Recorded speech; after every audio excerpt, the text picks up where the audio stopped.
ማለት ኦሮሞ ነው። ኦሮሞ ማለት አርሲ ነው። አርሲ ማለት የኛ ልብ ነው የምንተነፍስበት። ኢትዮጵያን ኢትዮጵያ ያሰኛል። ስንት ጀግኖች አሉ፣ ስንት ዶክተሮች አሉ፣ ስንት ጀነራሎች አሉ፣ ስንት የዚህን ህዝብ ስም ያስጠሩዋል አሉ፣ ብዙዎች አሉ። አርሲ የሚባለውን ምንነትም አታውቅም። አርሲ ምንነትን ብትማር ይሻል ነበር። የአርሲ ህዝብ ምን አይነት ህዝብ እንደሆነ መጀመሪያ ማወቅ ነበረበት። ህዝብ እኮ መነካት አልነበረበት። የአርሲን ህዝብ ስትነካ እነ ቀነኒሳ በቀለ ለምን አታስታውስም ነበር? ከአርሲ እኮ ነው የመጡት። የኢትዮጵያን ባንዲራ በዓለም ላይ ያውለበለቡ፣ ኢትዮጵያን ያሳወቋት በ5000 በ10000። ኃይሌ ገብረስላሴ ከየት ነው የመጣው? ዛሬ ለስንት ወጣቶች እንጀራ የከፈተው በዓለም ላይ የኢትዮጵያን ህዝብ ያስጠራው ኃይሌ ገብረስላሴም ከአርሲ እኮ ነው። ደራርቱ ቱሉን ለምን ረሳት? የመጀመሪያው የአፍሪካ ሴት እኮ ነች። ሜዳሊያ ያጠለቀችው ኢትዮጵያን ያስታወቀች እኮ እሷም ከዛው ቅልጥ ካለ አርሲ ውስጥ ነው የመጣችው። ኢትዮጵያ ማንነትን በዓለም ላይ ያስታወቁ የዲባባን ቤተሰብ ጥሩነሽ ዲባባን እንዴት ረሳት? እጅጋየሁ ዲባባን እንዴት ረሳት? ገንዘቤ ዲባባን እንዴት ረሳለህ? ቅልጥ ካለ አርሲ ውስጥ እኮ ነው የወጡት። ኢትዮጵያን በዓለም ላይ ያስታወቋት ፊልድ ማርሻል ብርሃኑ ጁላ የመጀመሪያው ፊልድ ማርሻል በኢትዮጵያ ቅልጥ ካለ አርሲ ውስጥ እኮ ነው የወጡት እሳቸው።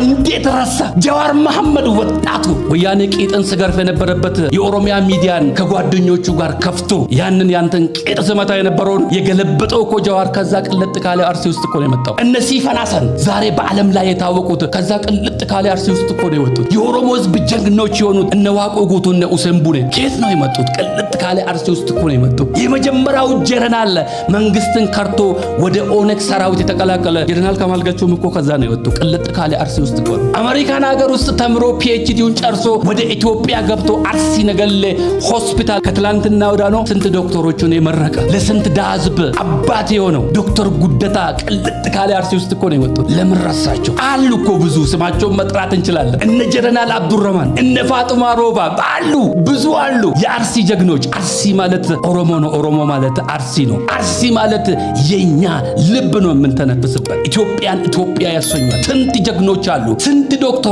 አሉ፣ ስንት ጀነራሎች አሉ፣ ስንት የዚህን ህዝብ ስም ያስጠሩዋል አሉ።